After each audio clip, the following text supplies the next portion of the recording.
We have a bulk, and just want to let you know this meeting is being recorded. For anyone who misses it and wants to see it, it'll be up on the D25 President's Council website. Hello, everyone, and welcome. I'm Frances Gonzalez, and I want to introduce our new board this year that's going to be working with you all. And I don't see Christine here, but I do see Alyssa Wheeler and Michelle. If you want to just unmute and say hello. Hi, Alyssa. Hello. Hi, everyone. Hello. Welcome. Hi. And just let them know what you'll be doing this year. I'm president this year by myself. My partner Rashmi, not here with us this year, but she's here in spirit, and she'll always be here to answer questions. So, Alyssa, do you want to just quickly introduce what you're doing? My name is Alyssa Wheeler. I'm the co-recording secretary. New position for me. So what will I be doing? Pretty much whatever Frances needs help with. There we go. And Christine, do you want to go next since you're sharing the position with Alyssa? Yeah, sure. Can you guys hear me?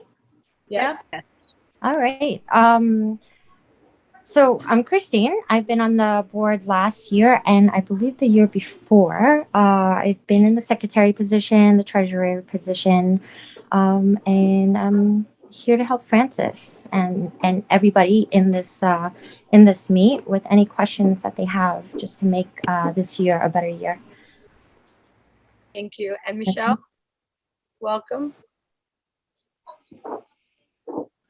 Hi, everybody. My name is Michelle, and I'm here. Sorry for my background noise. I'm in the store. So I'm going to be the treasurer, and I'm going to do exactly what everybody else is doing. Listen to Frances.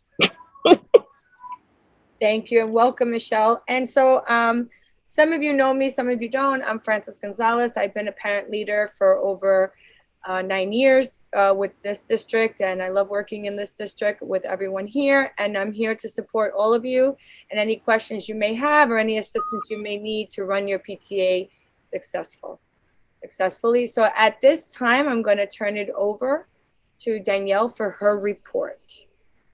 Our superintendent, Danielle. Frances, how are you?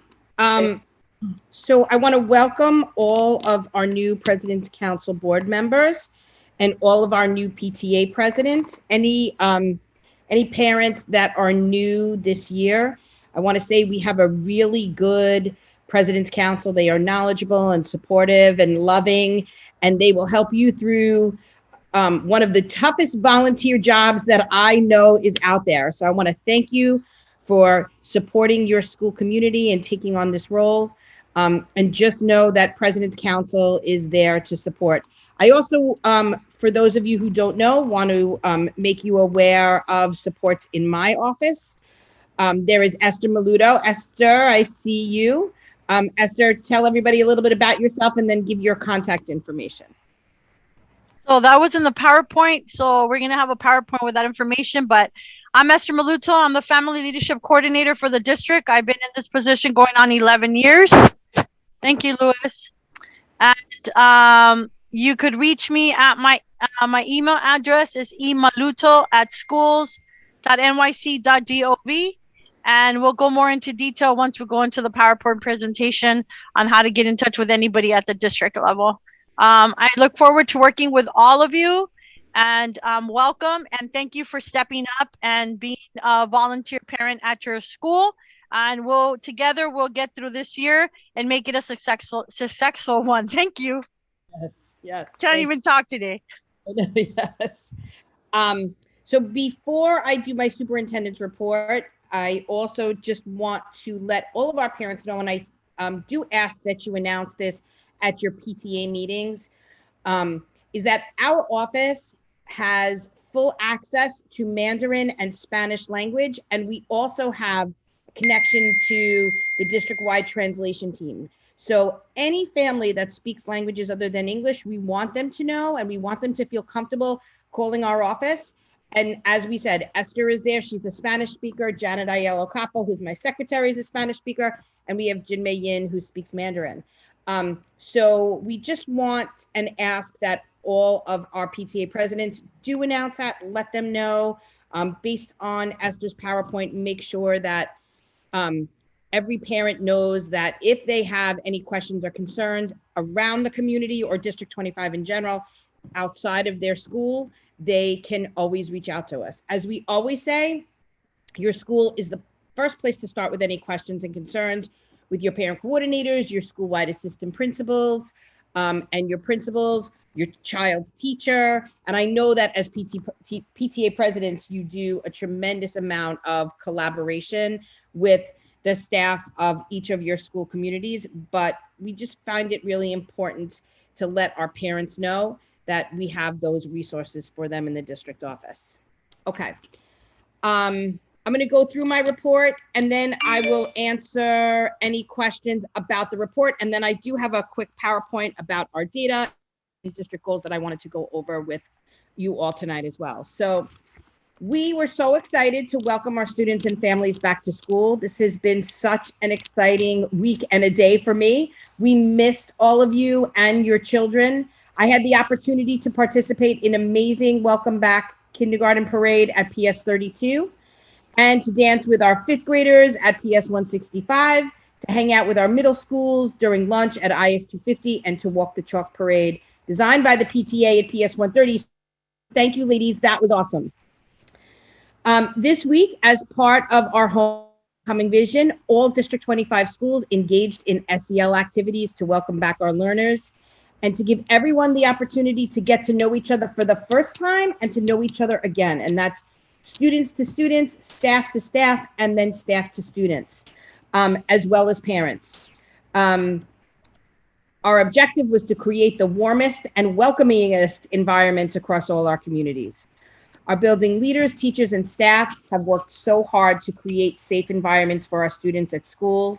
My staff and I visited last week every school in the district, and we offered support to assess safety and SEL, and we are seeing great work, and I'm here today to answer any questions about that. One of the things that we do offer to our parents who do have questions or concerns, to call your school's parent coordinator to really talk about some of the safety guidelines that are happening across the district.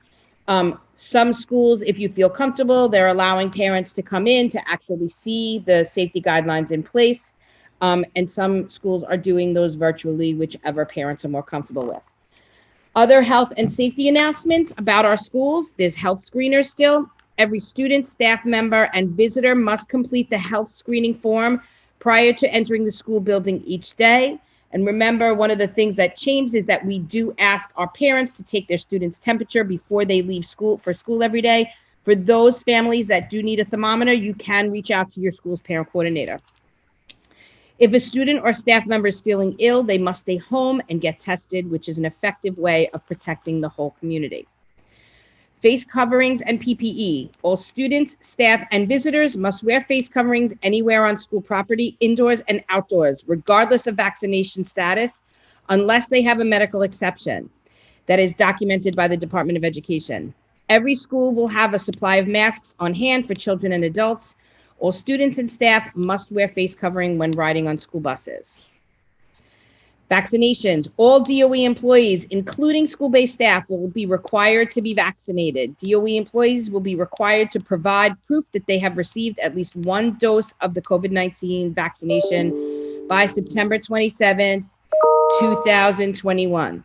We also strongly encourage vaccination for all students 12 and over and parents. School visitor policies. In addition to completing the health screening and wearing a face covering, all visitors age 12 and over must show proof of at least one dose of COVID-19 vaccination to enter a DOE building. And I think that's really important for PTAs to know, because we had not, you know, that we've had discussions around not allowing access. PTAs can now come into their schools and get things that they need from their office and organize and do all that work, but they must show proof that they're vaccinated every time they enter the building. And visitors do not include students attending a school in a DOE building or staff members. Families are encouraged to record their students' vaccination status if they have been vaccinated in the DOE's COVID-19 vaccination portal. Submitting this information will support New York City's pandemic response and recovery efforts and help ensure the DOE schools and buildings remain safe places for all staff and students. And COVID-19 testing in school, today they just changed the COVID-19 testing policy. Every school will randomly test. It used to be bi-weekly, now it is weekly. Unvaccinated students who have submitted consent for testing at a threshold of 10% of unvaccinated students per school population. This way, if there's a positive case, action can be taken right away to protect the school community. Students and staff who are fully vaccinated are not required to be tested. Tonight, I'm going to discuss some data information of our district that we reviewed last week at our CEC meeting, and we also spoke about it today at our DLT meeting. We are reviewing data from our past state assessments and measuring progress from our district-wide assessments that we gave last year. This year, all schools will be administering the following assessments district-wide. In literacy, Acadience, grades K to 2, and iReady, grades 3 to 8. And in math, it is iReady, K to 8. So that is my report that very similarly that I gave to the CEC. Before I do our data and goal presentation, are there any questions from any members today? Really? Okay. None? Do you see any in the chat? No, I don't see anything. Just Lewis has been posting the information that you talked about. So for everybody, you could check the chat. The links are there. Tiffany has a question. Tiffany, yeah. Yes, Tiffany. So for the PTA members, only the vaccinated ones can go in as of now. As far as if they need help with putting together any sort of fundraiser and stuff, is it only the vaccinated PTA members that will only be allowed to help with that sort of stuff as well? Yes, visitors. Okay. Well, they can help remotely, Okay. Well, yeah, that I kind of figured. but they just I mean, bringing in material, like if we needed to carry boxes and bring in whatever material needed to be for the fundraiser itself, it would only. Any kind of activity, Tiffany, whether it is during school or at night, anybody entering a DOE building must show proof of vaccination. Okay. Thank you. Does anyone else have a question? There's nothing on the chat. I have a question. Sure. Okay, Um, Elizabeth? Hi. What are the rules in terms of PTA meetings for the executive board, let's say? So currently, and we've had that discussion unless things change, currently PTA meetings remain virtual unless the PTA decides that they want to request to do in-school meetings. But here is the issue in terms of that. Any parent, in order to gain access into the building, would have to be vaccinated. So the starting place for all PTAs is to continue virtually, and you can engage in discussions with your principal about any type of next steps for either a hybrid or in-person event. But there are other parent organizations that are struggling with the same thing because they do want to be able to get together and meet, but that rule does apply to even if you're going to have a PTA board meeting. If you're having it in school, every person that's at that meeting needs to be vaccinated if it's in a DOE building. Would it be possible to do it off-site? If the members are comfortable doing it off-site, would that be okay or no? As a board, yes. As a public parent meeting, unless Esther, I don't know if board meetings are No. public. So you can't have a meeting outside, like at a venue. All school meetings have to be, in school or virtually. Because then you have the problem of, parents not finding out that you're going to meet at Starbucks or wherever it is. But if it's an executive board meeting, could that be at a Starbucks or no? I believe you can. Because if we're taking minutes, then I would think, yeah, I don't, I think we would have to check the Yeah, the you would A6 check is if your board meetings are public meetings. I'm not sure about that. That would really be a I'll question. get the answer. Esther. okay, thank you.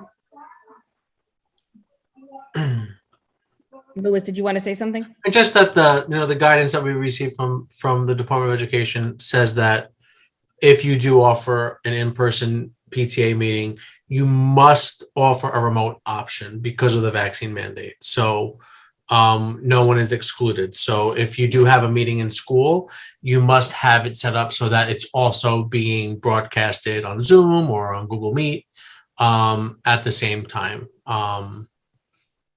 Just because of people who want to attend the meeting but can't come into the school building. And I would think that as a board, even if someone is vaccinated or not, they may not feel comfortable meeting in person, even as a board member. So I think we still have to have that Conversation. dual remote but I believe I think you could have a gathering, but I don't know if a meeting is allowed. We're going to look into that. Thank you. My board is vaccinated and would love to meet at a Starbucks. So that's why the question has been posed to me. Figure out if that can count as a official executive board meeting. Right. Esther will find out that, and Thank you. even if you can have a general PTA meeting outside in the park or Right. something like that. So yeah, Esther will ask those two questions. Thank you.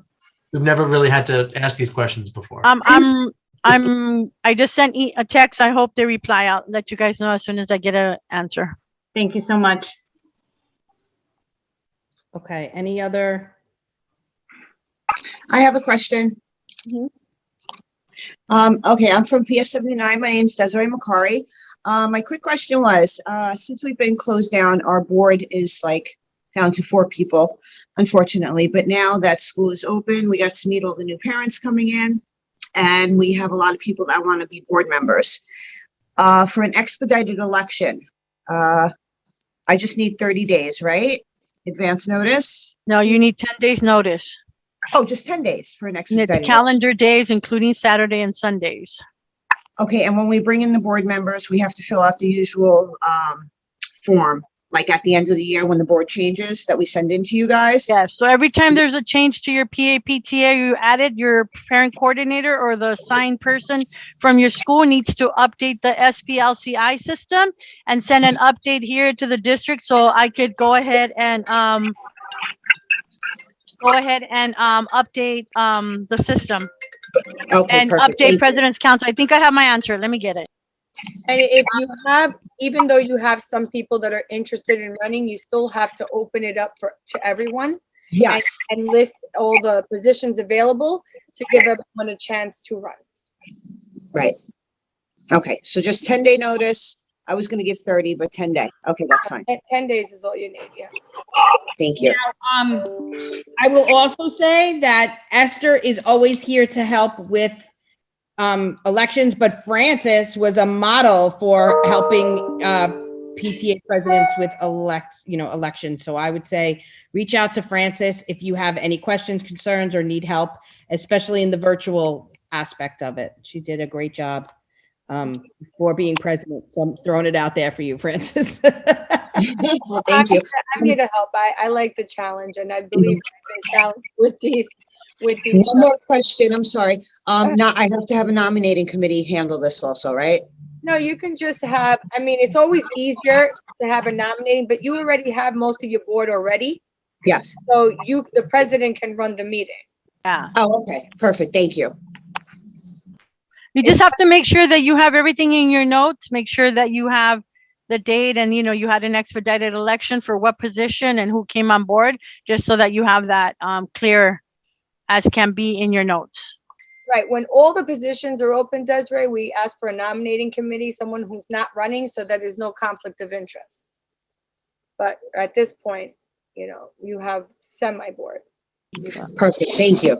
You're welcome. Yeah. Now, over the next few weeks, Esther will be reaching out to schools to make sure that you have your PAC rep.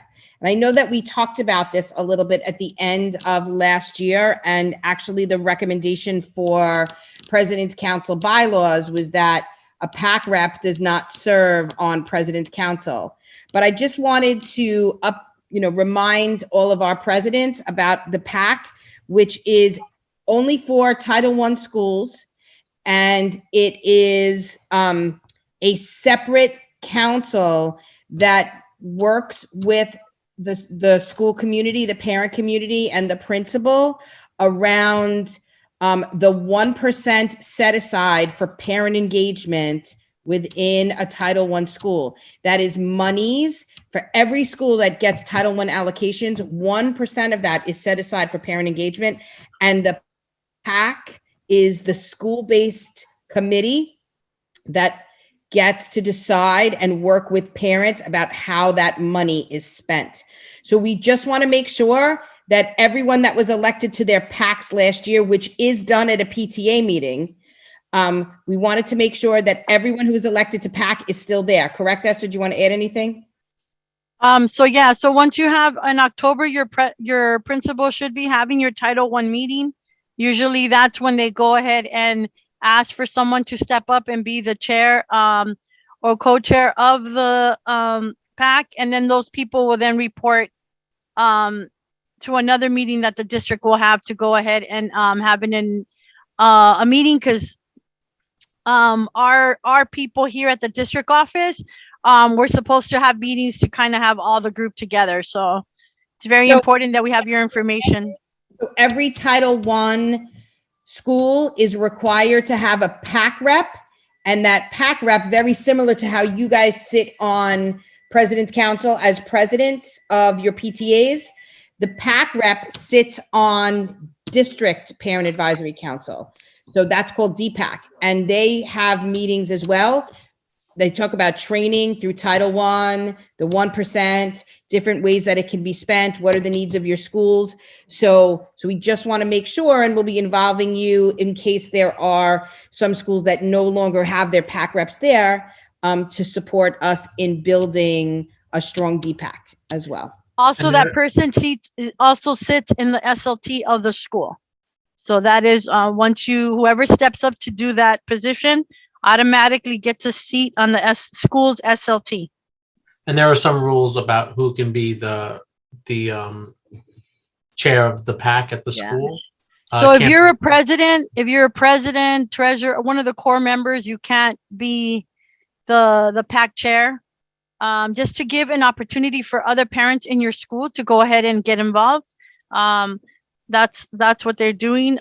So if you're the president or secretary or treasurer, we want to give opportunity to other parents in the school to go ahead and step up and take that position. Not my rules, their rules. Yep. All right. Any questions before I go through my last part of the presentation? I have a question. Sure. So, okay, I'm the president, and say I can't make the SLT meetings because of the time. I can't have one of the board members going for me. Correct? Am I right? Esther, you want to answer that? So if you can't are you a co or just a president? Just the president. So automatically you have to sit on SLT, but for whatever circumstances you can, then you could go ahead and have a designee, I believe, from your PAPTA to sit. If you're just going to miss one or two, I believe you're only allowed to miss three excuse meetings. And if you're going to miss those, then you just tell the principal that you're going to miss a certain day. And get the notes from, the principal and stuff to update your PAPTA. But if you can't make it at all, then we would, let me go ahead and let me double check, because I think then it would be best for you to get a designee to sit at, at the SLT. And so, yeah, that we know. The thing is we know that PTA presidents are asked to do so many things as Right. part of. So you do have a choice. There's a couple things you can do. You can select a designee to sit on President's Council on your behalf and report back to you and make reports at your PTA meetings, or you can select a designee to sit on your SLT meetings for you, and they would report back to you and the board and at your PTA meetings. Here is the thing that I think is really important that applies to both President's Council and SLT. So let's say, and we know that there's no more voting in SLT, it is all consultation, right? So if you select a designee to be your person for the year on SLT, you cannot come in when they're, consulting on something that is of really interest or high energy in the school and say, I'm the PTA president, I'm going to come in now. So it has to be that you select the person to be your designee, that is, it is presented at a PTA meeting and the minutes are recorded and public to say, I selected Louis Latito to be my President's Council designee, and that has been a public conversation. And once Louis is there, you can't remove him. It has to go through the year. And the same thing with SLTs. Once you nominate somebody to represent you on SLT, that has to be presented at your PTA meetings, and then that person is there for the term. And I would think, Danielle, that the numeration, the form would then have to be that person because only one person can get paid for SLT. Correct. That's another reason why they do that, to say that person that is on SLT is on SLT. So they are your designee. And as part of a president, you can have checkpoints where they do report back to you, but you cannot go in and out. And if, to answer your first question, which was, can I have somebody sit in on a meeting for me? You can, but they cannot participate in the consultative PTA and represent the PTA in that way. They could be there as part of a public meeting to take notes, but they're not, part of the consultation and consensus, which would be your role. Does that answer everything? And Michelle, I don't know if this helps with your schedule, with your situation, but I have a feeling that this year most SLT meetings will be virtual. So if your issue is about getting to school in time for the meeting, but you're able to take it from home, you still might be able to participate. So find out how those meetings are going to be delivered. Danelle, you can disagree with me. I have a feeling they're all going to be virtual, just because it's bringing parents from outside and we're not trying to have gatherings. So that it might help you from that regard as well. Thank you. No problem. Okay. Now I am going to share my screen if there are no other questions. And Louis, Oh my God, I can't wait. I know, I'm really excited. You guys don't even know. This is like a big deal for me. Okay. Oh wait, who's the host? Oh wait, you're not a co-host. Yeah. Not me. Okay, you're good. Go ahead. Okay, here we go. Let's see if this works. Can you see? Not yet. Not yet? Yep. Now. I see the email. Okay. Okay. Yes. Go to present. Hey, I'm so proud of myself. Okay. All right. So a couple of topics that I just want to review with you, and I really don't want to bore you with the details, but I do want to, we will be discussing some district-based data, and then I am going to go over with you and model to talk about, as PTA presidents sitting on your SLT, ways that you can engage and discuss data, which should then translate into goal setting for your school. And one of the things that we've talked about across the years is that it's okay. And I was just part of the DLT this morning. Dr. D'Antona and I look at data points. We know the history of our district. We get together and we write goals for the district. But it's okay for us to write those goals and present them. But what we really want to do is we want our our parents to know the process by which we go to create these goals, the data that we look at, and get your feedback and participation in action planning. So that was a really important next step that we wanted for our President's Council presidents to know, our President's Council PTA presidents to know, is that we want to give you that lens by which you can participate and ask questions around school goals. Okay. I'm sorry, that is my son yelling at me because I didn't do paperwork for his college. Okay. If you click on the little control center on top right-hand corner, Where? it looks like two little switches next to Siri, all the way up on top. Oh, here? Yeah, no, to the right there. Yeah. Yep. Can I turn And then click on that, and then turn on Do Not Disturb right on the right-hand side. Yeah. Thank you. We don't know what your son is gonna. Yeah, you don't know. My 18-year-old might start yelling at me. Okay. All right, so the first place that I want to start is that what we've done over the past year is we've worked with our DLT and our district equity team to unpack and revamp our district vision. And you've heard all of us talk about where we first started 6 years ago in our mission and vision of building strong roots and strong schools, and our belief system in grounding and continuously building our teaching and learning, our rigor, our curriculum, our high expectations for students that will allow us to grow into a big red oak of a district, but also for students to grow up through middle and high school. So, so we did spend this year really revisiting our progress around that and where we were.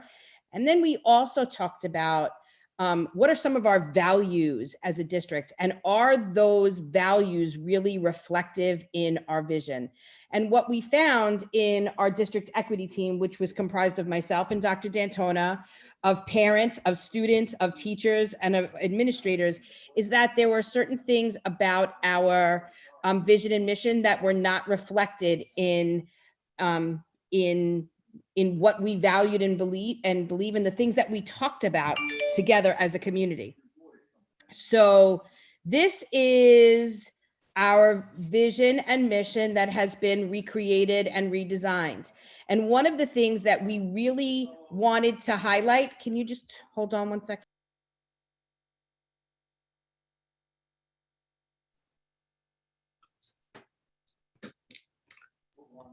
I'm sorry, I had to yell at my husband. Okay, so what we spent some time talking about is, District 25 is one of the most diverse communities in New York City. And what we wanted to be able to focus on is recognizing the roots of our community, but the roots and cultures of the families and students that are part of our schools. So we created this idea and this value of from many roots growing as one community. It's about growing and learning about each other, growing and learning to, from, and by each other, and growing and learning as a community of learners in the value of school, right? And how we can all grow together as adults and as children. We talked about this idea of empowering learners, and we know now more than ever, I myself have a son in college and a teenage daughter, and they have voices. And I know that as families and as parents, you see this as well, and you value this as well, that our children have voices that maybe we did not. And we want to be able to empower them to talk about what they want to learn, what they're not learning, and what we can do better. Embracing differences and providing equitable access and opportunity for all. And I hope today you're going to see that in our goals, because this vision really helped us rethink how we do goal setting across the district. And it should help our schools rethink how they do goal setting across their schools. So we spent time this summer working with our principals around and modeling for them what we did in terms of our vision work. And our expectation is that at our first SLT meeting, that principals are presenting the individual schools' vision and mission, and you guys are revisiting that together to say, are these the things that we value? If not, do we need to make changes? And if these are the things that we value and are not, and we don't need to make changes, do our goals and action plans within our CEP reflect that? So I want to spend a little bit of time talking about the data that we looked at as a district to help shape some of our goals.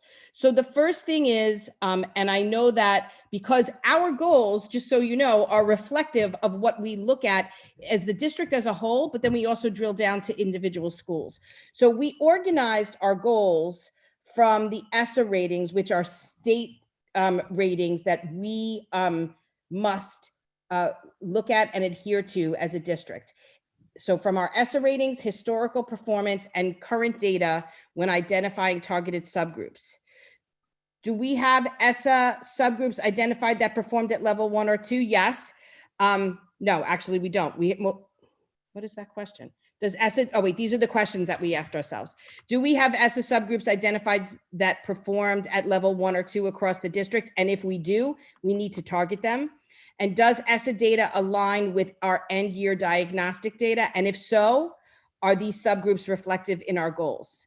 So here's an example of, well, actually, before I do that, actually, those are the questions. Sorry, I'm losing myself in this PowerPoint. So I just want to talk a little bit about ESSA accountability. So ESSA is the Every Student Succeeds Act, which is a federal law, which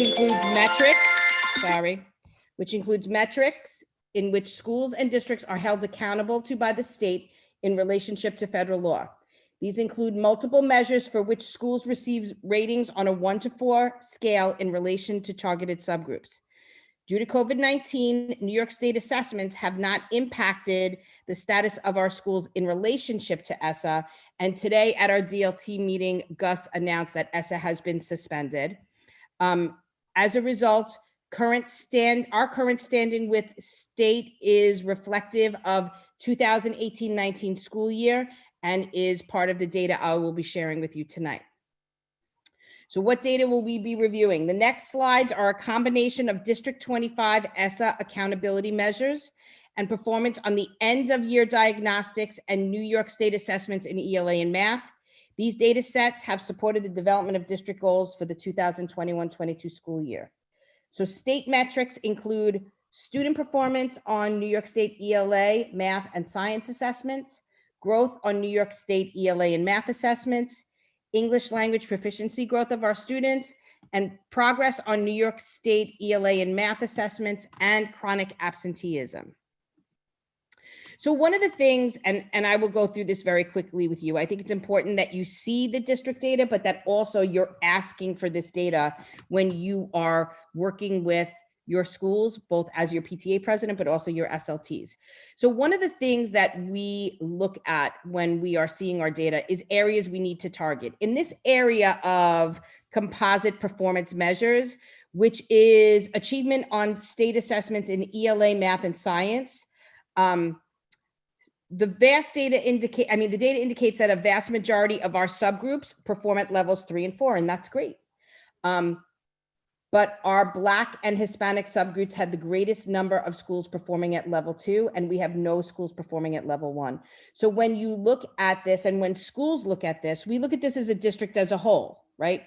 And then what we do is we drill down to individual schools and offer them supports in areas and student subgroups that we feel that they need help in. But one of the things that we do expect is if your school is one of the 14 schools in the district of the Black subgroup, or the 11 schools in the district that are our Hispanic subgroup that are at a level 2, that you are targeting the needs of those students within your goals and really unpacking and getting to know those students well, and what are some of the ways that we can support their growth across the year. The same thing is in terms of student level growth. So this data indicates a vast majority of our subgroups are making progress at levels 3 and 4. However, once again, our Black, Hispanic, and students with disability subgroups had the greatest numbers of schools performing at level 1s and 2s. Okay.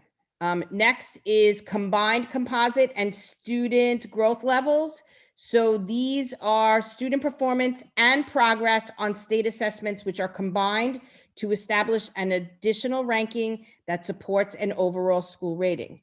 Once again, our data indicates the vast majority of our subgroups are scoring at level 3s and 4s. However, our Black, Hispanic, and students with disabilities have the greatest number of schools with level 1 and 2 ratings. Next is our English language proficiency levels.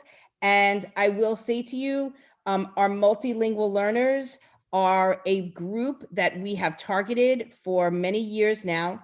This component measures the progress of our multilingual language learners in meeting individual progress on the NICESLAT assessment. And if you see, we have a significant number of schools that are doing very well in scoring levels 3s and 4s. But I will say to you as parents, and this is really important, if you're looking at this at an SLT meeting, what is one of the questions that you would ask around supporting the needs of multilingual learners if this was your school as a parent?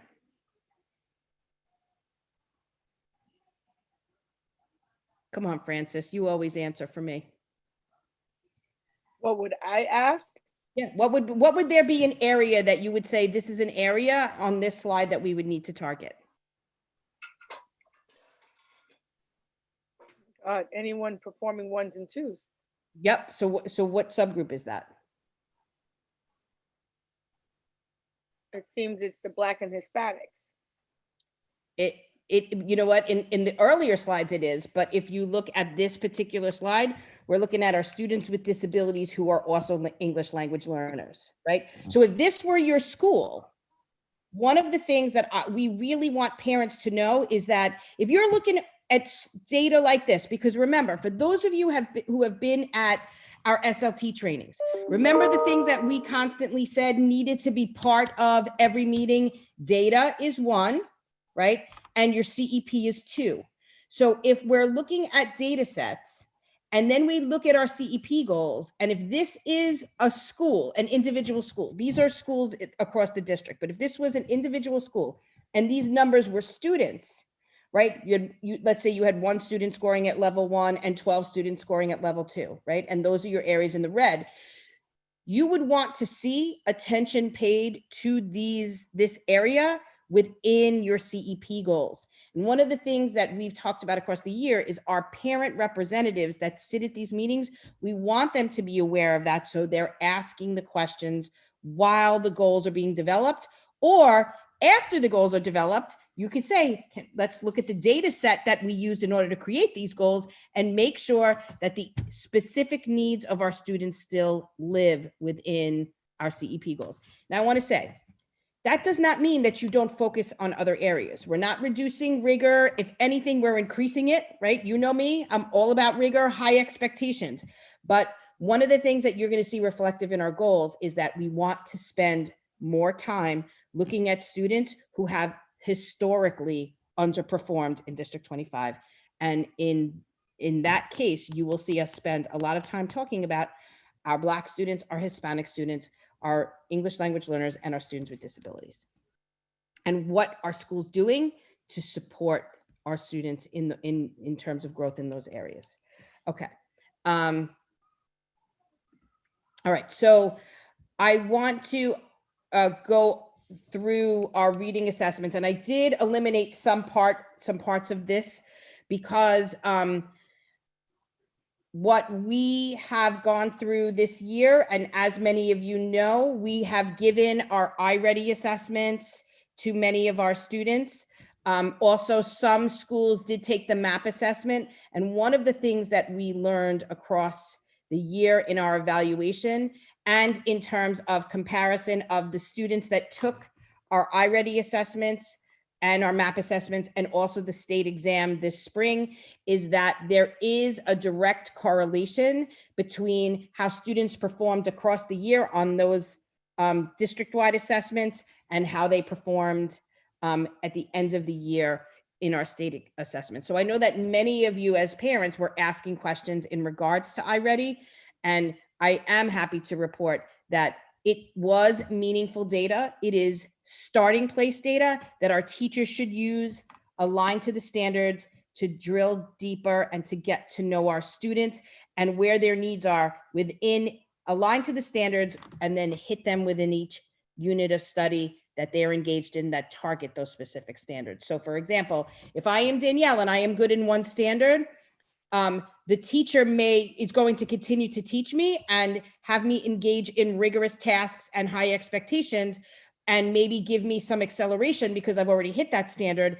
But if you are Lewis, who may not understand that standard, the planning during that unit of study is going to look different. So what we have really reinforced this year with our building leaders and our teachers is that data is really the key for you to use to make instructional decisions about your students and to get to know them better.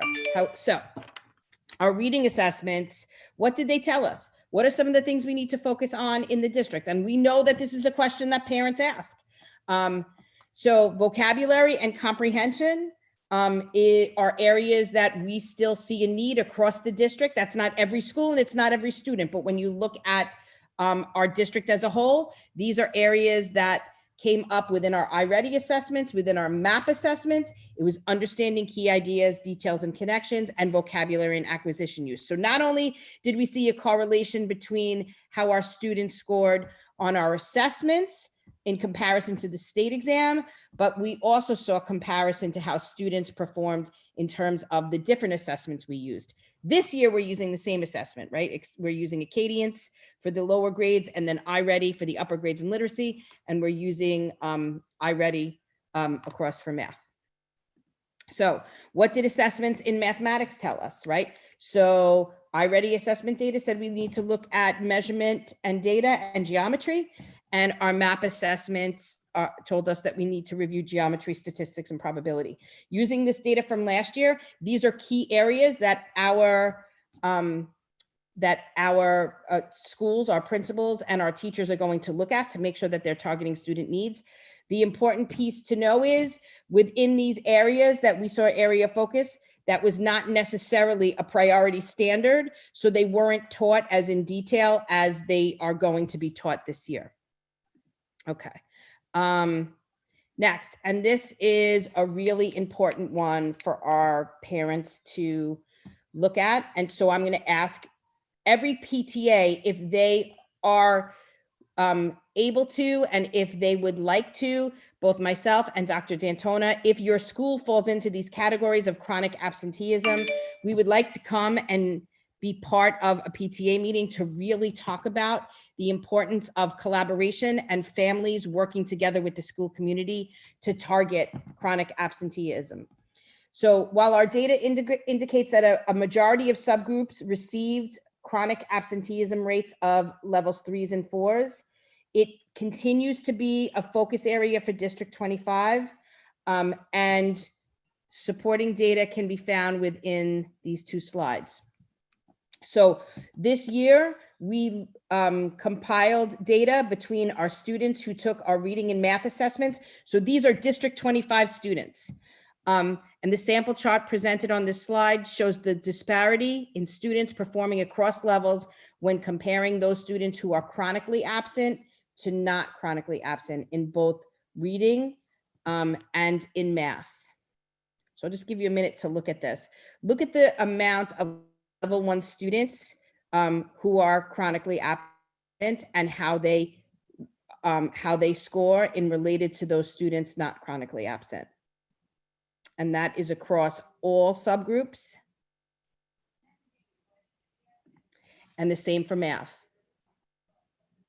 So one of the things that we say to parents that we don't think about, if your child is absent 2 days every month from kindergarten, they will miss over a year of instruction. And in terms of being chronically absent, if your child is absent 2 or more days every month, they are listed in the chronically absent category. So this is really about, we never want you to send your kids to school when they're sick and they don't feel well, because if you are not healthy, you are not learning. However, if they are feeling well, and there are some days, I get it too, where my kids say they're tired, I don't want to go to school, that's where we really need your help. and support in making sure that we don't fall into this cycle of chronic absenteeism that is happening in District 25 that is not reflective across the rest of the city. Okay, so I mentioned this, talking about how how we found that our district-wide assessments were very comparative to state diagnostics. So I'm sorry, how New York State assessment are comparative to the diagnostics we gave across the year. Unfortunately, those results are embargoed, so I can't present them now, but I will present them later on at meetings. Probably the October meeting, I will be able to present you with our state data. Okay, so here's our district goals. And we don't have to go through them. We will have this PowerPoint for you guys to look at, but I want you to think and look at one of the ways that we are targeting the needs of our subgroups. So one of the things that we are telling our schools is to look at two things: the instructional core. The instructional core has a lot to do with rigor, acceleration, and making sure our students meet standards. And the way we look at that is by assessing the relationship between the teacher, the student, and content. So you'll see across all of our goals that have to do with teaching and learning that we are going to continue to work to provide professional learning that will allow our teachers to strengthen the instructional core, but it's also about addressing organizational and pedagogical conditions that have led to historical opportunity gaps across our district. So one of the things that we are saying to our schools is, if you have students that historically underperformed, this year we are supporting you and coming in and assessing your building to make sure that you are doing what we called MTSS, multi-tiered systems of supports for our learners, that we're giving additional training and professional learning to our teachers, and that we are really spending time getting to know our students well through our data systems, but also through evaluating what's happening in the classrooms between the teacher, the student, and the content that's being presented. And one of the ways we're going to do that is through equity visits, right? Setting goals, looking at problems of practices within each of our schools. So for example, if your school has a certain subgroup that has historically underperformed, then there's going to be teams of teachers that participate in equity visits in their schools, and they look to unpack what's happening and ways that they can support those students so they move closer to meeting standards and reducing those opportunity gaps. The same thing you'll see in terms of addressing chronic absenteeism. And we're going to continue to do our parent chats, which went really well last year. We're going to continue to do them at the district level with our families and continue the expectation that every school engages in parent chats around specific needs and targeted areas. And one of the things that we're going to suggest is that parents really start talking about some of the data that they see and things that they want to improve. And then finally, and you know that I mentioned this last year, we've done a lot of work around CRSE, which is culturally responsive teaching and learning. And all of our schools, except for one, are participating in Civics for All. And by the end of the year, our expectation is that 55% of our schools will design and implement social action projects, which is really aligned to the work that we've been doing across the year around task design and rigorous task design and student choice in choosing a topic that they want to research and something that they want to learn and grow in. So, okay, I know I said a lot, but that's it for me tonight. So I didn't know, are there any questions just around our district goals and how we want to support you as parents in doing the same type of work and engaging in the same transparent work at the school level around what's happening within your CEPs.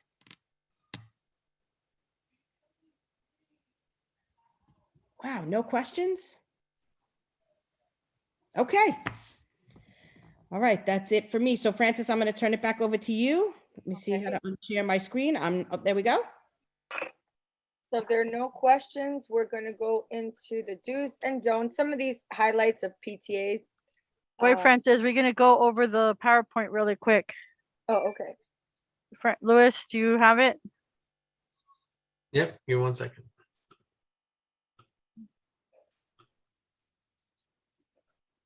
Go ahead. So this was just on our agenda for today. Superintendent just gave her report. Francis will go over the do's and don'ts, and then we'll have questions. This is your new board for this year, and it's very important that you locate their email, d25pc1@gmail.com. That's their email to get in touch with your president's council this year. Anything else, you could email me, and I usually loop them in so they could go ahead and answer your questions, so we're all on the same page. And if you, at this point, even though we have your information, just send us an email there anyway to give us your recent contact info and your email so we can create a contact list. So anytime that something gets forwarded, we will forward it to you.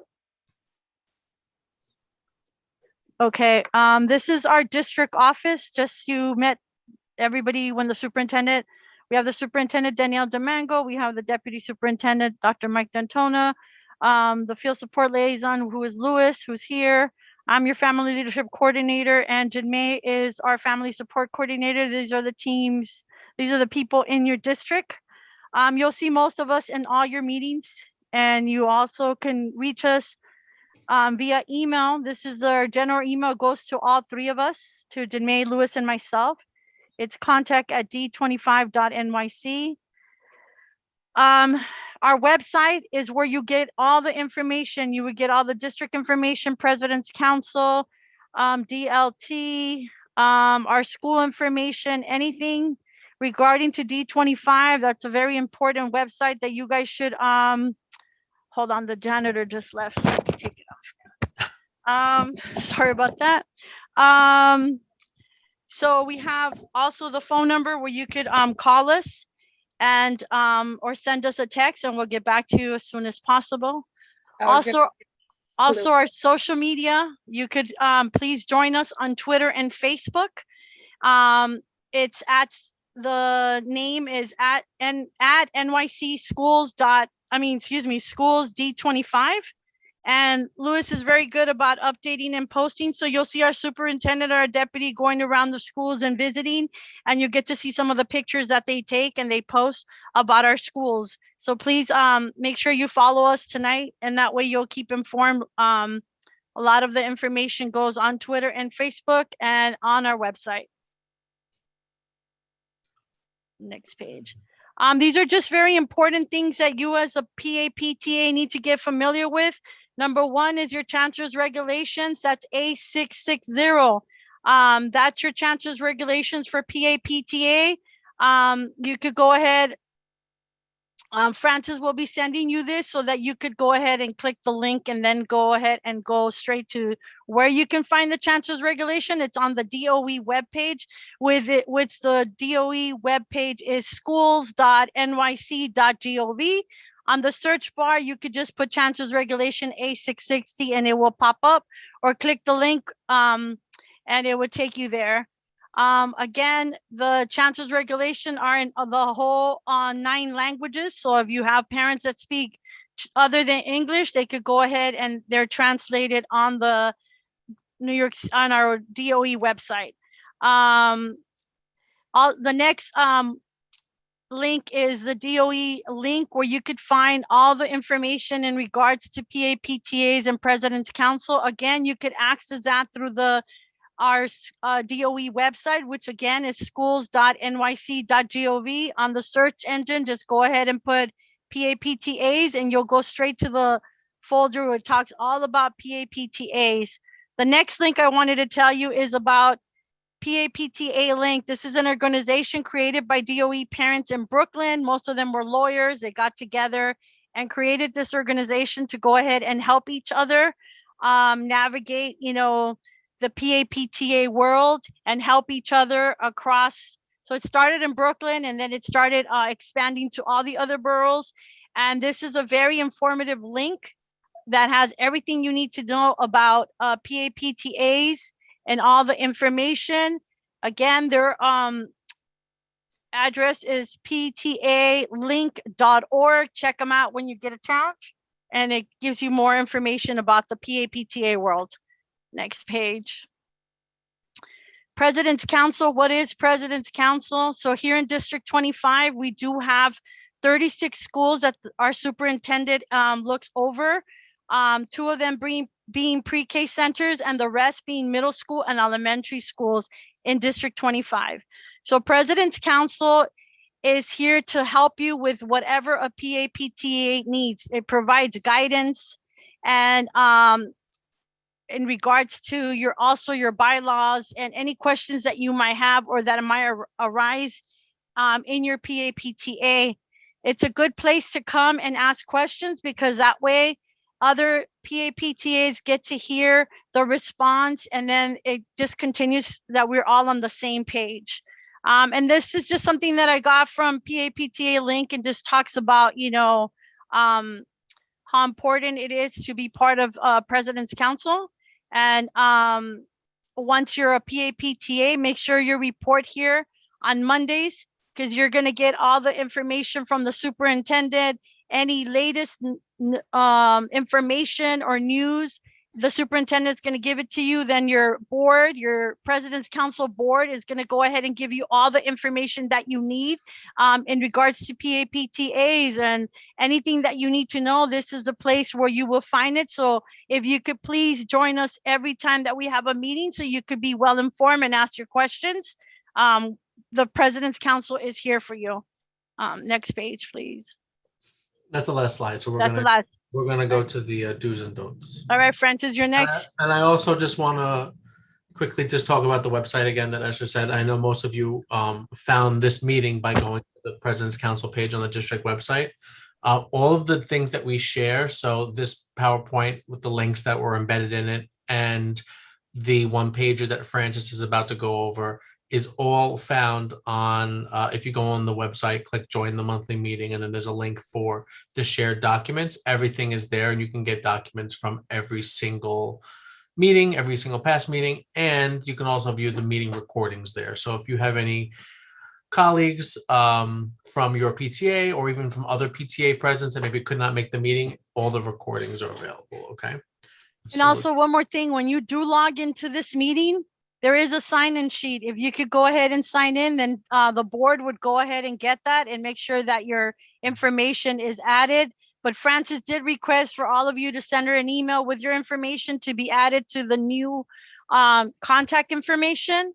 So the way it works, every time there is a flyer that needs to go out to the parent-teacher associations at the school, I, at the district level, send that to the parent coordinators who then go ahead and give you that information. President's Council then goes ahead and sends that same flyer information, whatever it is that we need to communicate, to all their contact, whoever's on their contact. So you as a PAPTA president, as a board member, you might be getting the information, through your parent coordinator, somebody at the school, plus President's Council. So we just want to make sure that you get the information. But if in doubt, you can always click on the D25 webpage and all the information is there. Yep, so all our meeting dates will always be there. The meeting link is the meeting in person, is the meeting virtual. And it's nice because if there is a change and a link changes, it's always on the website. So the website is always going to be the place you go right before you join the meeting, and you can click the link right from there. Louis, you want to show them really quick so they could see it? Sure. I mean, everyone got here by joining. I know, but just, highlights. So we have a lot of new people. Okay. So this is the President's Council page on the district website. You can find it on the left-hand side navigation bar. When you're ready to, on the top, we have a little explanation of what a President's Council is. And then we have different things that you can look into. So first is join the monthly meeting. You'll always have the next meeting date. So right after this meeting, this date will change. We're going to talk about when the next meeting is going to be. Meeting is using Zoom, the Zoom link, the meeting ID, all that stuff. A link to download the Zoom app, which will give you the best experience. And then we have the sign-in sheet for each meeting. And then we have the shared meeting documents that we spoke about. And I can go over that really quickly as well. You click on shared meeting documents, and you're going to be brought to a public Google Docs folder. You're going to see the different school years. We can go into 21, 22, and we only have one folder so far for this year, which is the September meeting. And then you'll see in here the do's and don'ts and the PowerPoint that Esther used earlier today. So that's all there as well. Again, we have the link to the sign in. We have just help connecting to the meeting via Zoom. We have the meeting schedule, which I said we will be, I hope, finalizing today so we can post that on the website. The names of the President's Council board, the President's Council email address, you can email them right here. And then just a link to the YouTube playlist, which holds all of the recorded meetings. And you can even go and find a meeting from last year and click on it to view those meetings as well. So that's basically the President's Council page in a nutshell. And we have similar pages for the DLT meetings, which are public meetings, and the CEC meetings, both of which the superintendent participates in. And just information about the district, all of our goals, information about all of our schools, which is really, really nice. So we have a lot of good information. And then again, everything that Esther shared with you about how to contact the superintendent's office is all here as well. So this is like a one-stop place. We really use it a lot to kind of just make it like a hub. So usually when someone asks for something that's public, we usually say it's on the website. And that's it. Share my screen. All right, Francis with the do's and don'ts. Okay. Go ahead, Francis, have it up. Okay, so it says do's and don'ts. I'm sure we'll add more if Yeah, there's something. especially with the that's pandemic. Do learn people's names and use them often. If not, you can have little labels, or I mean, it's easier when you're virtual because you could just put your name on right below you. And just introduce yourself like I did. I just briefly introduced myself. So that's basically the first step, just to kind of make it more intimate and just to get to know everyone better. And what's great about PTAs is everyone brings something to the table. You know, you might learn something about someone that they may do on the outside that can definitely benefit your PTA and bring that expertise there. Do respect the principal's role as the school leader. Definitely as a PTA, you want to work together as partners. So it's not going to be the principal dictating everything, and it's not going to be the PTA dictating everything. You kind of have to work together. So learn your school environment, learn the needs of your school, and then kind of put everything together and always involve everyone, the general membership plus the school. And it's actually easier that way. Although the PTAs can approve things on their own, they still at the final would have to still communicate with the principal. So either way, we have to work together. And it does make PTAs much easier when you do work with the principal. Do get to know the school secretaries, custodians, and other school support staff. These are the people that sometimes help you get permits or help you with other functions and how to set up tables and so forth. Don't treat them like hired help. They work for the school and your kids, but they're not there. You know, I think this is self-explanatory that everyone should be treated with respect, as well as the parent leaders and as well as everyone involved. Set a good example for parents in your school by following school policies. So if there is a policy about being vaccinated, whether you agree with it or not, that is the rule. So the rule is put in place because of safety for the school and for everyone who works in the school. And so following the rules at this point, you know, they're not the ones making them. We're just all following, including the school. And when something changes, it will trickle down back to the school. But follow protocol, whatever protocol there is. Make sure that you are, even if PTAs are going to go into the school, you still have to tell your principals that you're coming in and what you're coming in for, so they can be aware as well. Let me see. So I know in our school, we used to make these PTA badges, and we used to put the person's name and leave them in a box so that when people came in, you could either get a label from your office or just wear the badge, so that when you walk around the school, the teachers and the staff know who you are. And it's very important because you don't want just random people roaming around in the school. It's just not safe. Don't reinvent the wheel. And I find this a lot in PTAs. A lot of the times you get a new president, new members, and they want to just start and make new things. Well, I kind of say this, you have to give respect to the people that put in their time before you, and know that if certain things are in place, it's there for a reason. So I would suggest this: only fix what needs to be fixed, but there's going to be a lot in place that's there for a reason, and is there because it kind of is there for your school environment. And every school is different. Like one fundraiser can work in a school and the same fundraiser may not work in another school. So you don't need to reinvent the wheel. Just kind of know your school demographics and what they like or what the families like, and just do that. Whatever's in place, use what works, and whatever doesn't, you can then communicate as a board and bring it back to the general public to change. But if you try to change everything, that may take 100 years. So don't do that. Yeah, don't disregard the knowledge of your past presidents, kind of like what I was just saying. Just know that a lot of times PTAs, and the more organized you are, the easier it is for people to understand how the PTA functions and how it's supposed to function. So definitely, everyone should have at least their bylaws as a PDF. I think in the last 2 years, we've actually encouraged that for everyone to have. In case you can't get into the school, you can kind of read it. And if something doesn't work in your bylaws, just go back to the board, go back to general public, and change whatever you need to change to function. But remember that nothing can be changed that's not included in the A660. So if it contradicts whatever the A660 is, which is the chancellor's regs, you cannot put that in your bylaws, even if it gets approved. It has to coincide with that, and then you can add it in.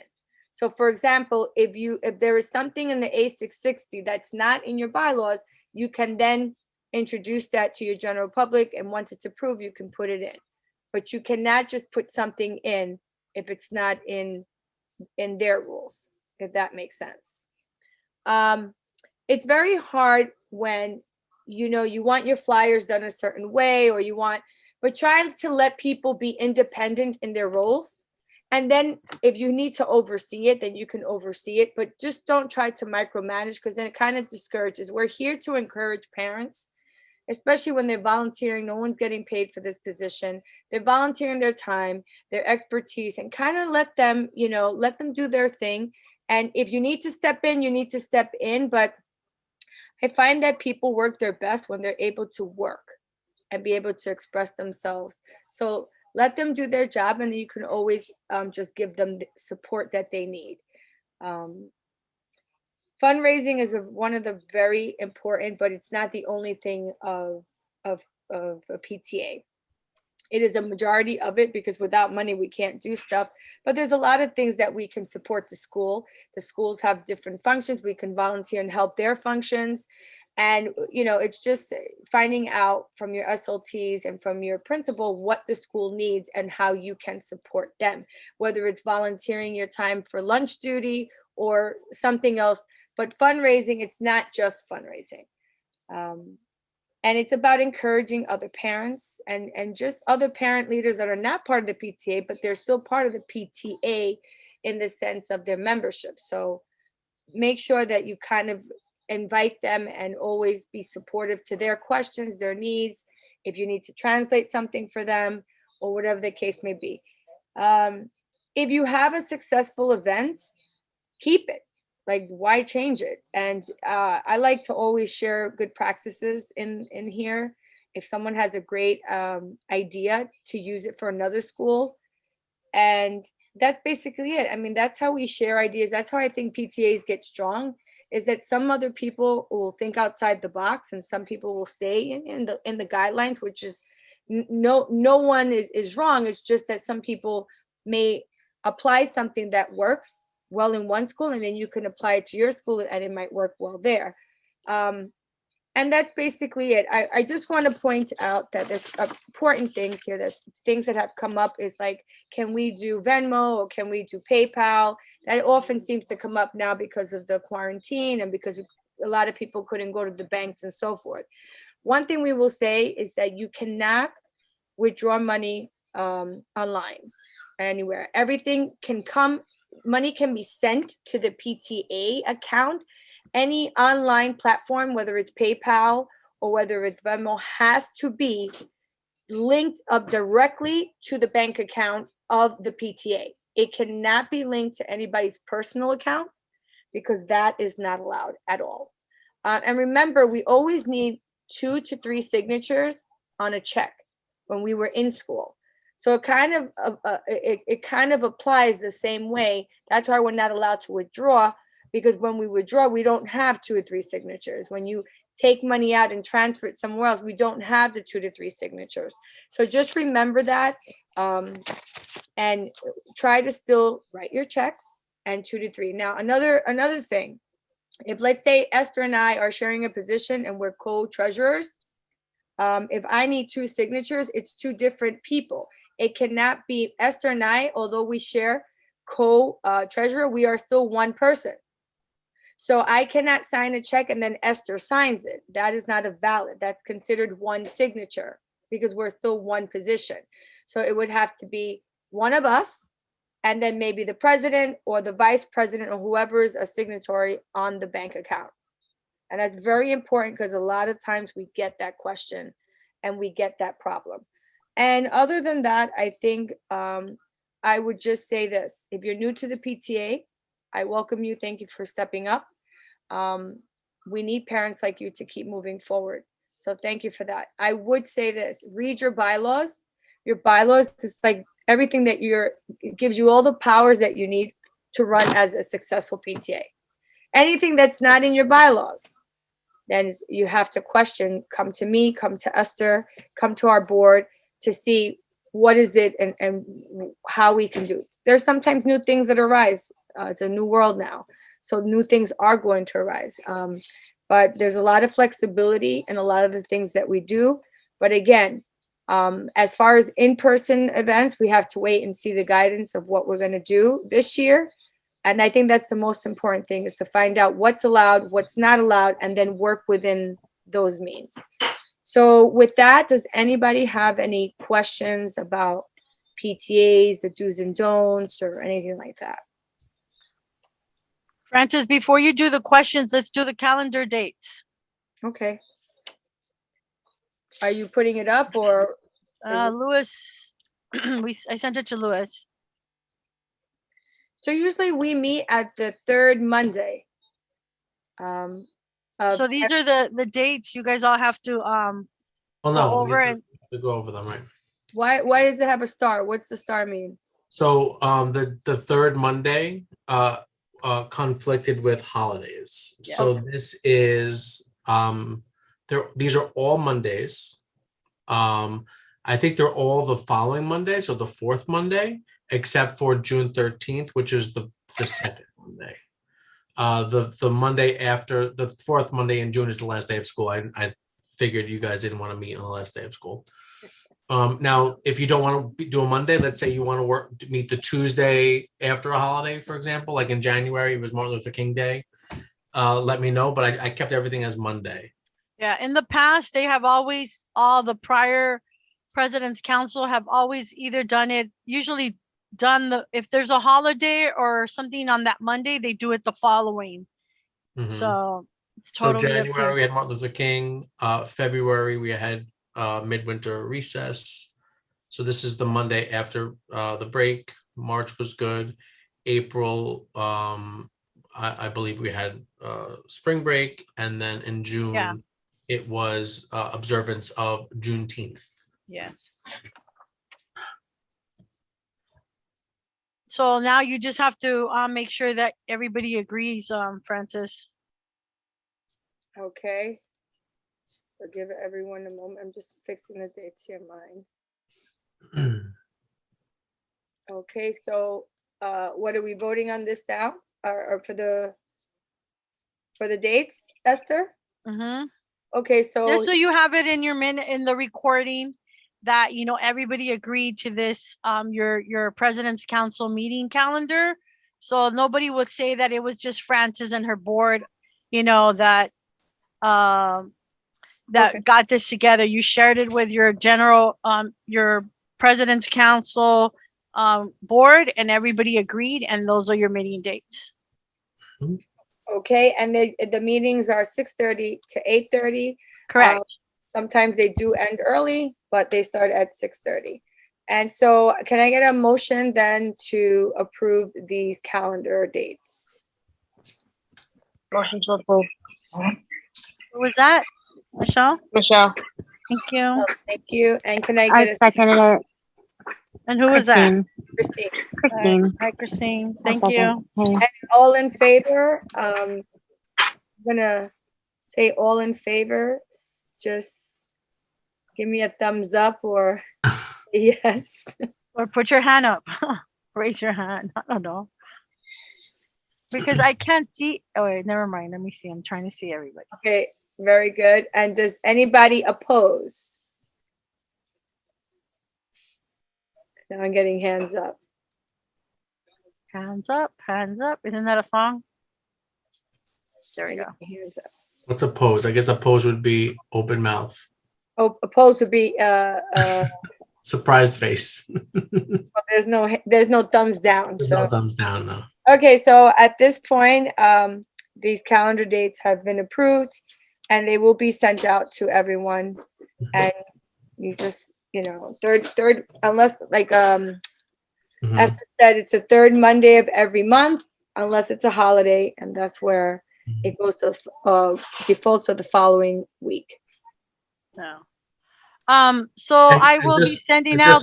And just for clarity for me, will all your meetings be held via Zoom this year, or will you be doing in-person meetings? I think so that we can include everyone and to make it more convenient, I think so far we're gonna have them on Zoom. Right. It just seems that more people attend and Yep. overall, like in the PTAs, there was more parent engagement via Zoom. Okay. Meeting. So we want to continue the parent engagement, and we also want to include everyone who's vaccinated and not vaccinated. And there you can come and Zoom and everybody can feel safe. Cool. Thank you very much. So tomorrow, I will be sending the date over to your PAPTA. A lot of the parent coordinators go ahead and put this on the bulletin board, but I know that it's hard since you guys are not able to come in. But they go ahead and either blast it to you in the many ways that they communicate with parents, just to let you know. Want to remind you that President's Council meeting is an open meeting, and any parent that is interested in learning the ropes or trying to just curiosity, they're more than welcome to join the meeting. You also, I was asked if only the person, the president. No, it's an open meeting. Your whole board could come to the meeting if you want. Just let them know and share with them the link. Everybody could come to the meeting from your school. It doesn't just have to be one person. So if you're president, treasurer, secretary, everybody wants to come, they're more than welcome to join the meeting. The more the merrier, because I think the juicy information about this meeting is when the superintendent gives her report, and that way more parents are informed and they get to share with more parents. I think. Yes, and just know that even though your whole board shows up, only the person who's designated can vote. Okay, who did she leave? Who? No, Elizabeth, I just got the text back for your question. Can your PAPT board meet at a Starbucks? They said, yes, you can meet, but informally. So you guys could go ahead and meet there, but informally. So, Mm-mm. So, all right. No, you can't do business at Starbucks. Yeah. okay. You could meet there and plan, but you can't, You could can't do vote. They couldn't vote on anything? No, I think you could meet there, socialize, and then do a quick Zoom meeting, and then everything that you touched up on at wherever you went, Dunkin' Donuts, Starbucks, whatever it is, and then just go ahead. Okay, we discussed calendar dates. All those in favor, Okay. Okay. Thank you. You're welcome. I mean, I think the next thing was questions and answers, Francis.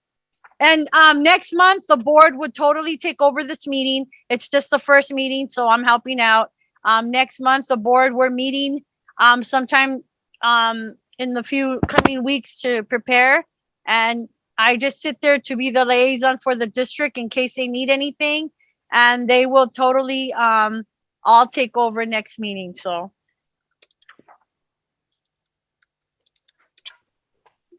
One more question that I'm asked regularly, and I apologize if Ms. Domingo did mention it in her presentation, but in terms of the state test scores from this year, from the 2020-2021 school year, are we going to get the results, or are we just scrapping them?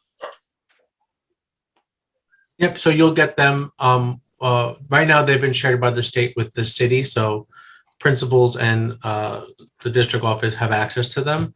But soon, very soon, they will be made public and they'll be available in your New York City Schools account for the kids that took the test. Okay, thank you. We'll get them. Yep. And again, just so you know, we say it all the time. You know, the taking the exam doesn't hurt children in any way, and is never used in promotion decisions or for enrollment. And we really only use it to help inform instruction and to support all the kids that took the exam. Great, thank you.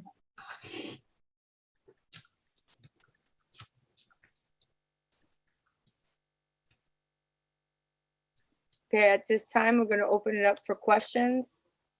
Any questions you have, anything you're dealing with now in PTAs, just let us know. We'll definitely try to give you the answers of what we know already, and if we don't know, we'll find you an answer. Hi, Francis. I have a question. This is Alyssa.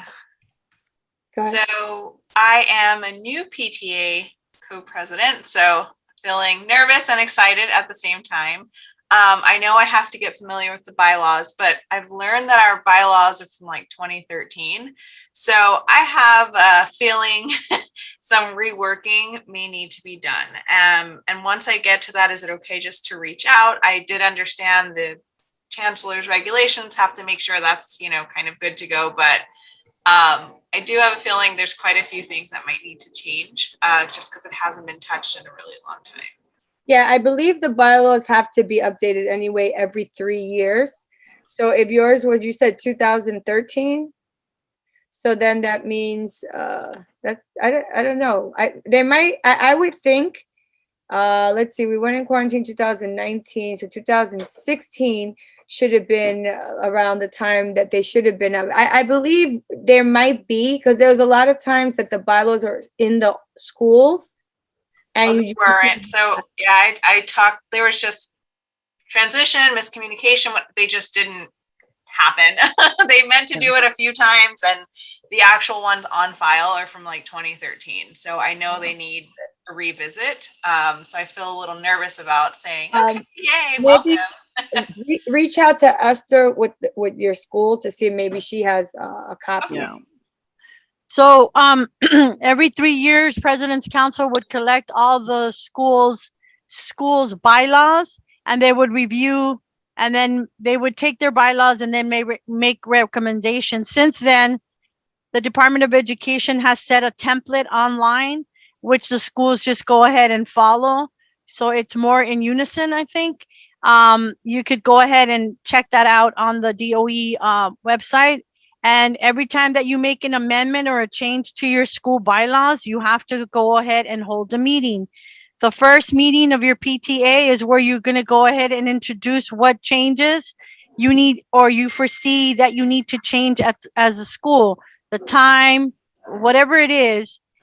And then the following meeting, that's when you go ahead and vote and approve. You want to give the people enough time to discuss, process it, think it, and ask questions before you change your bylaws. Once it's approved, then you go ahead and sign it, and a copy has to be sent here and given to your principal. And when you send it here, it's President's Council. They have a file cabinet here where I put all those the information that comes for them. It goes there. Okay, thank you. What school, Alyssa? What school are you in? Alyssa, if you need help, I can help you too. Hey. Okay. That's What's great. IS No 237. problem. IS 237? Okay. See what kind of bylaws we have on file for Okay. that and see if it's later than 2013. Do you still want me to email Esther, or will you just follow up? What school are you at? IS 237. Okay, I'll check. Okay, so we have a question here. Good evening. Can we have fundraising outside locations? For example, Five Guys or McDonald's without gathering families, just go pick up foods and goods. We've had those fundraisers in the past, so they are allowed. I would just run it through the principal and make sure that your principal knows all the fundraisers involved. Remember, anything that you do outside, you know, if it involves a school, it could always go back to the school. So, yeah, people do that. I would just, you know, still talk to the school and let them know what you're going to be doing, because they're going to be distributing the information and flyers for you. Yes, that was good. Yes. Okay. Any other questions? You're asking regarding COVID. What do we answer your question or we didn't? Antonella. Hi, no, so, right, I mean, I've done like dozens and dozens of those fundraisers. My question was specifically because I guess I know we did even one last year. I guess we didn't really think about, you know, we did do a Five Guys night. I just didn't know if there are any, it just feels like there's not a lot of guidance around like what is acceptable and what isn't. I mean, it was helpful tonight now to know that, you know, everybody has to be vaccinated who goes into like to show proof of vaccination, but whether there's any other guidance about what is, you know, doable within the COVID guidelines. Well, the fact that they can, but you did, but you know, so you, yeah, so I get, you know, I know we can do those. Yeah, if they pick up the food, I mean, it doesn't matter if they're vaccinated or not. If they're going to eat inside, I believe the restaurants have to show proof of vaccination. So, I mean, you fall along those lines too, because that's the requirement now to dine in restaurants. So I think that if they're just picking up food or they're dining in, whatever rules the restaurant has, they'll have to apply. But then those people who just want to pick up food can do that as well. Right. Okay. Thank you. You're welcome. Anyone else?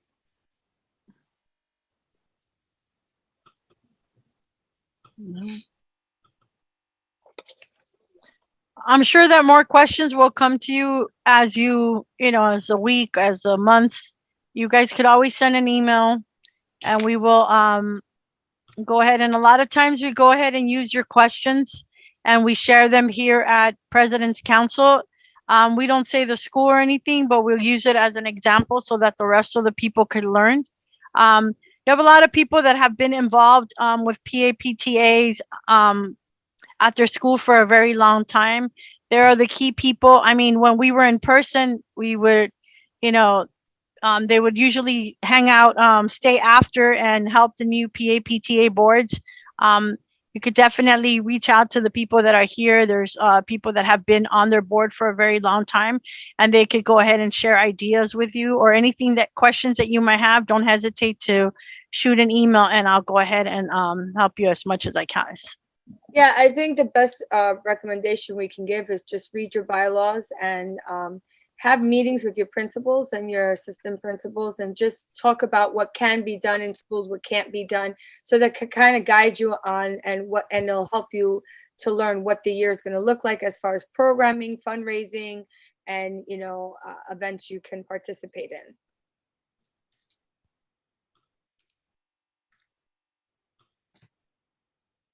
And that's about it. So are there any other questions?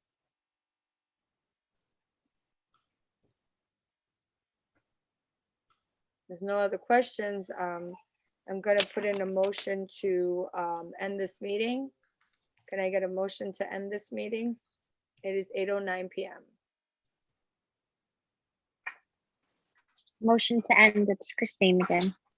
Hey, Christine. Can I get a second? Michelle. Michelle, thank you. All right, so if the board could just stay a little bit just so we can set up our meeting, that's it. Well, thank you everyone for coming. Remember, we're here to support you. Let us know how we can support you and we will be there for you. Good night, All right. everyone. And Have a great night, Hi, everyone. everybody. Wait, our next meeting would be what, October 18th? Yes, October 18th. So